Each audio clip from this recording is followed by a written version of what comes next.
Hello dear students, मैं ऋषिराज भागोरिया फिर से आप सभी का स्वागत करता हूं मेरे इस यूट्यूब चैनल। आज हम विविध प्रश्नमाला 2 के जो बाकी के जो बचे हुए क्वेश्चंस है उनको सोल्व करेंगे, तो बने रहिए।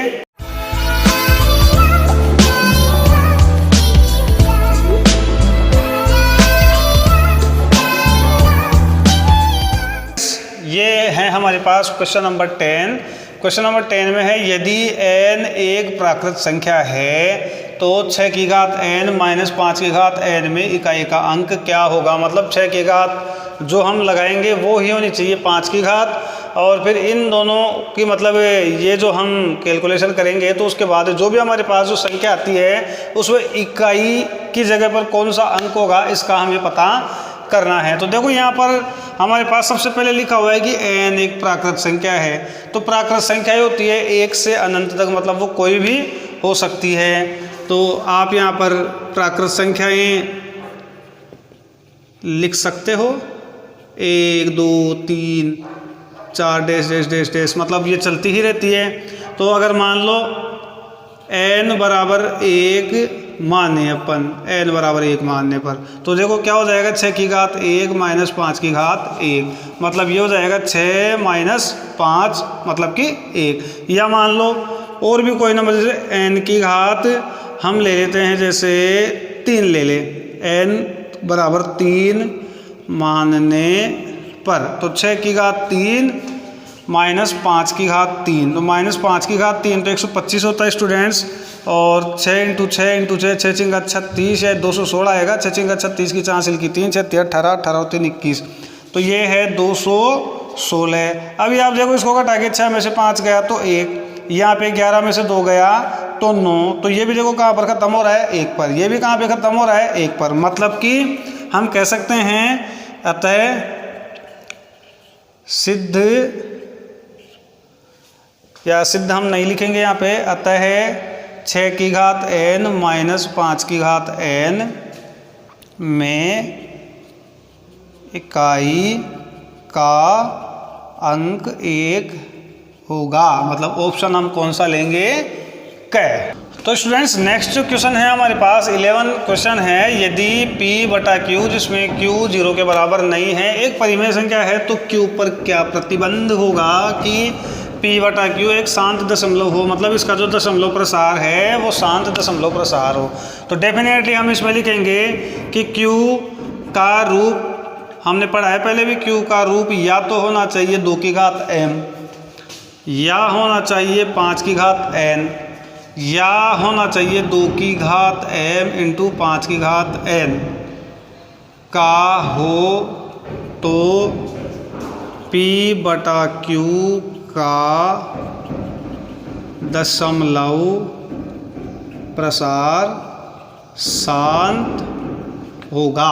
क्वेश्चन नंबर 12 है, सरल कर बताइए कि संख्या 2 under root 45 plus 3 under root 20 बटे 2 अंडर रूट 5 एक परिमेय संख्या है या अपरिमेय। हमें इसे सरल करना है, हम इसे सरल करके देखेंगे। तो हम इसे सरल कैसे करेंगे, देखो हम ये जो अंडर रूट जो 45 है इसके हम एक बार अभाज्य गुणनखंड करके देखेंगे। तो देखो आप इसमें 2 का भाग नहीं जाता लेकिन 3 का जाता है, तो 3 का भाग हम 45 में देंगे तो 15 बार जाएगा, फिर हम 3 का भाग लगाएंगे 15 में 5 बार जाएगा, फिर 5 का भाग हम लगाएंगे तो 1 बार। तो यहाँ से देखो 3 का जोड़ा बन रहा है, जो 3 है ये तो इसमें निकल जाता है बाहर, 2 इंटू 3 और अंडर रूट में रह जाएगा अपने पास 5। ऐसे ही अपने पास है 3, अभी जो 20 है इसका हम अभाज्य गुणनखंड करके देखेंगे। तो 2 का भाग हमने 20 में दिया 10 बार गया, फिर से 2 का भाग 10 में दिया 5 बार गया। तो यहाँ भी देखो जो 2 है ये तो रूट से बाहर निकल चुका है, लेकिन जो 5 है वो अभी तक रूट में ही है क्योंकि 5 का कोई जोड़ा नहीं बन रहा है, और नीचे आपके पास वो है 2 अंडर रूट 5। तो जब हमने इसको थोड़ा सरल किया तो इसका ये रूप हमारे पास आया। अभी 3 दूनी 6, इसको हम गुणा करेंगे 6 अंडर रूट 5 प्लस 3 दूनी 6 अंडर रूट 5 बटे 2 अंडर रूट 5। अभी स्टूडेंट्स आप इसमें ये देखो कि ये भी √5 है, ये भी √5 है, मतलब ये सजातीय पद है, तो हम इनके जोड़ बाकी कर सकते हैं। दोनों ही देखो प्लस के, ये 6 √5 है, ये भी 6 √5 है, तो 6 और 6 12 √5 ये हो जाएगा, और नीचे 2 √5। तो देखो आप √5 से √5 कैंसिल हो गए, और 2 का भाग 12 में 6 बार, तो 6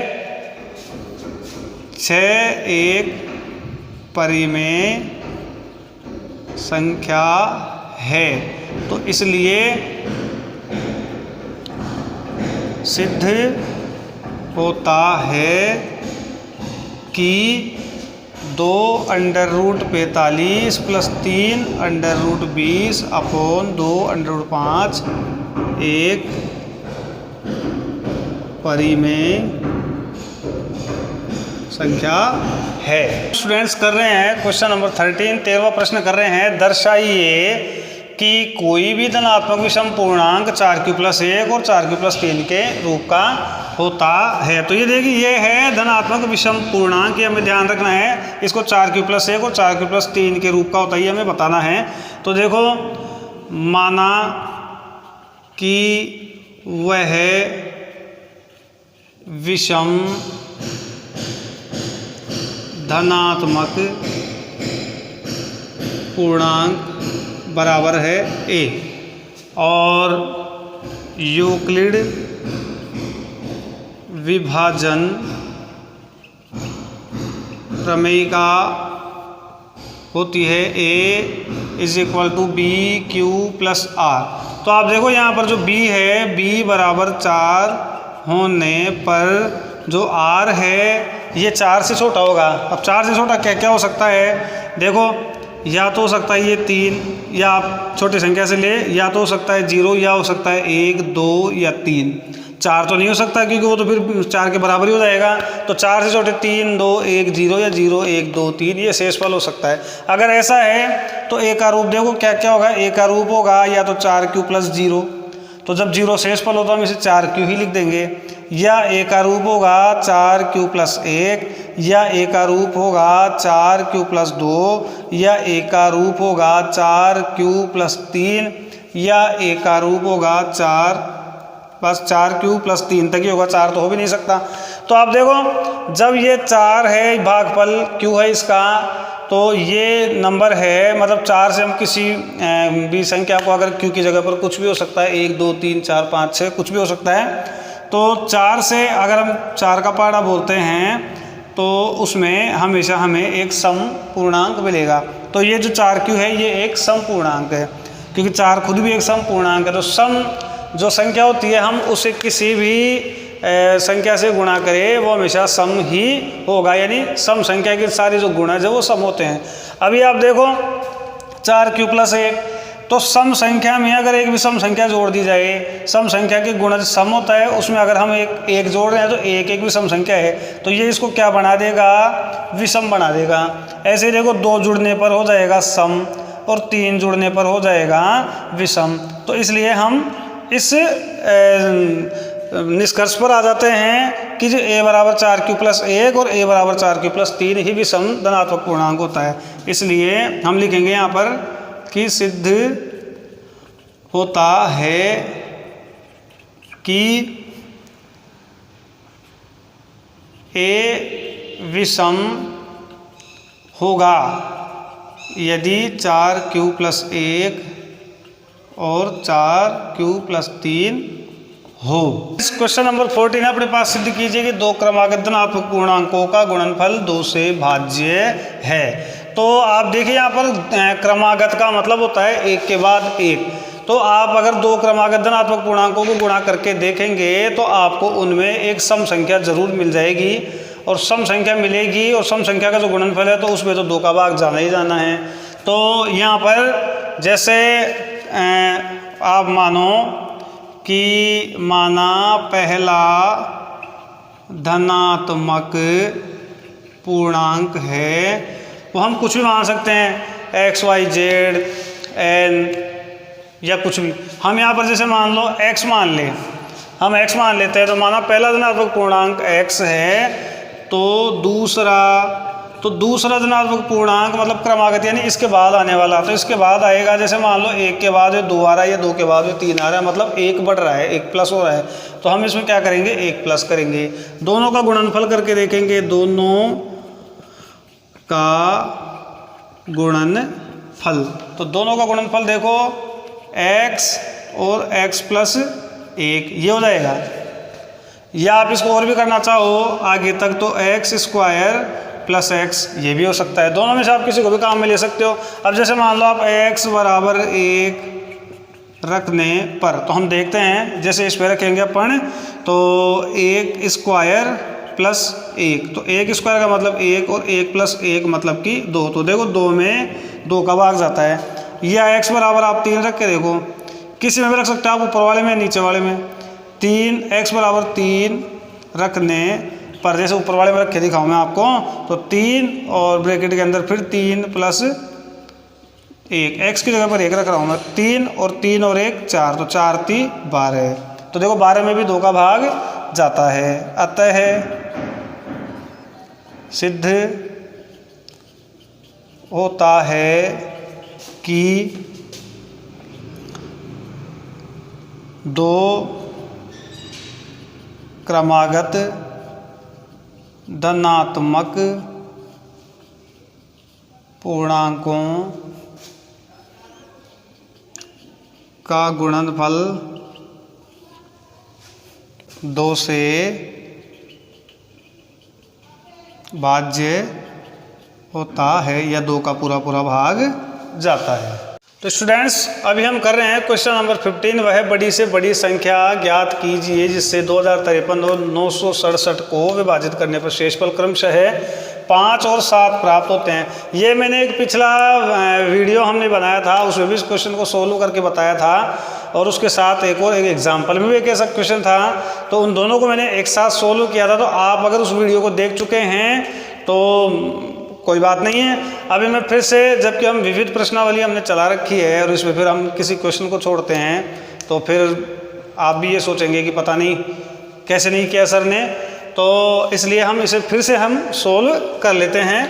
तो इसे सोल्व करने के लिए देखो, बड़ी से बड़ी संख्या का मतलब है जिससे, मतलब जिसका भाग दिया जाए, जिससे 2053 और 967 को विभाजित किया जाए, मतलब बड़ी से बड़ी वो संख्या जिसका भाग 2053 और 967 पे दिया जाएगा। तो ऐसा करने पर शेषफल अगर 2053 में दे तो 5 बचता है और 967 में दे तो 7 बचता है, तो वो संख्या क्या होगी? तो वो संख्या HCF होगी इसकी। लेकिन HCF हम कैसे ज्ञात करेंगे? देखो, हम इन शेषफल को पहले ही घटा देंगे, 2053 में से 5 को और 967 में से हम घटा देंगे 7 को। तो 2053 में से अगर हम 5 को घटाते हैं तो देखो 3 जाने पर 50 और 2 और घटाएंगे तो 2048 तो हो गया ये, और इसमें से 7 घटाने पर 960। अभी हम क्या करेंगे, 2048 और 960 का HCF ज्ञात करेंगे।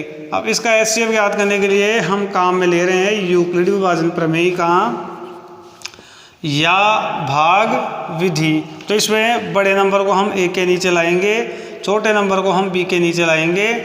960 में यानी छोटे नंबर का हम भाग लगाएंगे बड़े वाले नंबर में 2048 में। अभी आप 9 को देख के 20 में आप इसका पाड़ा बोल के देख सकते हैं। 9 दूनी 18, 9 27 ज़्यादा है, 9 दूनी 18 की लगभग 2 बार इसमें भाग जाने वाला है। तो 2 से हम गुणा करके देखते हैं। 6 दूनी 12 के 2 हासिल की 1, 12 की 2 हम यहाँ रखेंगे। 9 दूनी 18, 18 और 1 19, तो ये आ गया है 1920। हमने भाग दिया 2 बार। शेषफल यहाँ पर बच रहा है 8, 2 और 1, 128 हमारे पास शेषफल बच रहा है। तो भागफल 2 और शेषफल 128। r is not equal to 0। इसलिए हमें एक स्टेप और करनी पड़ेगी। यहाँ पर जो पहले भाजक था वो अब भाज्य बन जाएगा, यानी b A के नीचे आ जाएगा। जो यहाँ पर रिमाइंडर था यानी जो शेषफल था वो आएगा B के नीचे। और यहाँ पे देखो हम ऐसे कैसे इसको लिख सकते हैं। यहाँ पे आगे 960 में हम 128 का भाग लगाएंगे।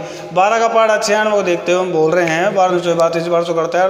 12 का 12 24 32 36 12 चौक 48 12 25 12 72 72 12 84 12 96। तो इसके साथ 8 भी है, तो ये तो ज़्यादा हो जाएगा। तो 12×84 यानी लगभग 7 बार हम देखते हैं। देखिए इससे बड़ी संख्या आती है छोटी संख्या। 7 8 56 की 6 हासिल की 5, 7 14 14 5 19 की 9 हासिल की 1, 7 7 और 1 8, 896 डेफिनेटली इससे छोटी संख्या है। तो ये जो भागफल है वो 7 हो जाएगा, शेषफल हो जाएगा यहाँ पे देखो 4, 10 में 6 गया 4, 5 बच रहा अपने पास, ये हो जाएगा 15, 15 में से जब हम 9 को घटाएंगे तो बचेंगे 6। तो देखो भाग गया 7 बार, शेषफल आपके पास में बच रहा है 64। तो r is not equal to 0, तो इसलिए 128 में हमें भाग लगाना पड़ेगा 64 का। तो देखो 64 का भाग मैं 128 में लगा रहा हूँ, तो 64 दूना 128, 2 बार ही भाग चल जाएगा पूरी बार। तो देखो भागफल 2 और शेषफल 0।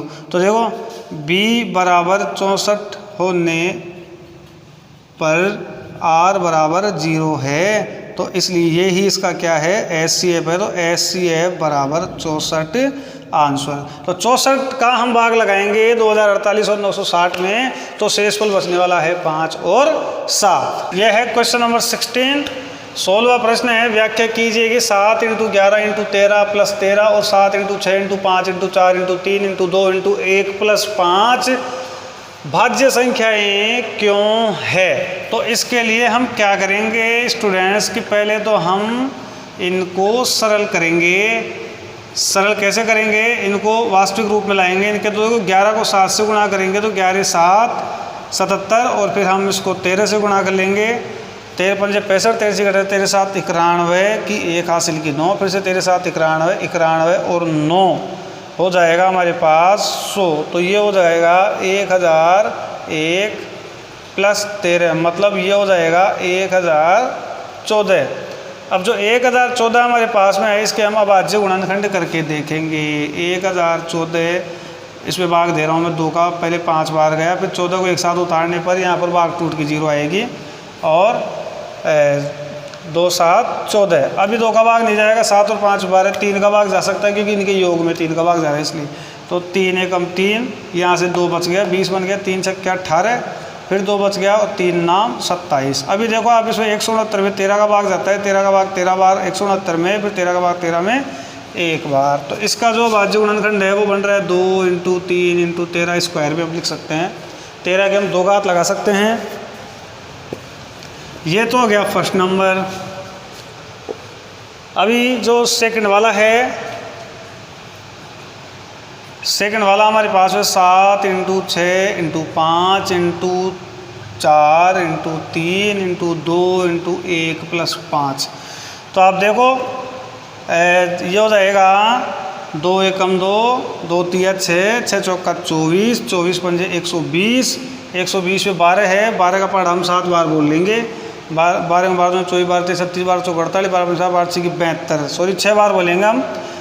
72 12 छक्के 72, 720 हो गया। 720 को हम 7 से गुणा कर लेंगे, 0 7 दूनी 14 की 4 हासिल की 1, 7 7 49, 49 और 1 50।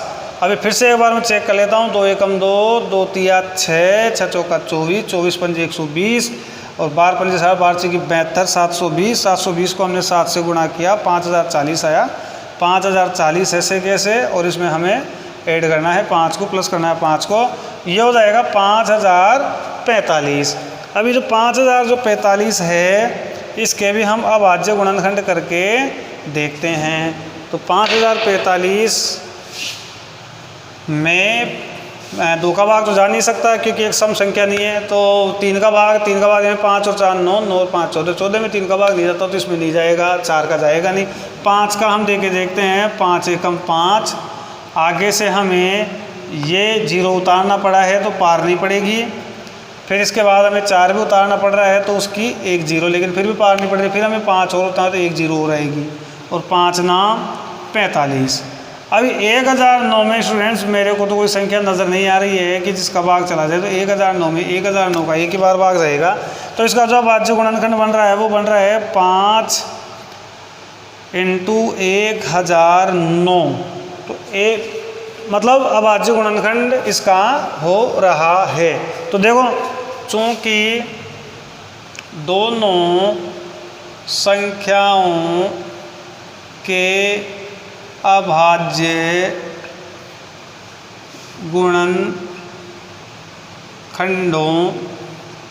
गुणनखंडों का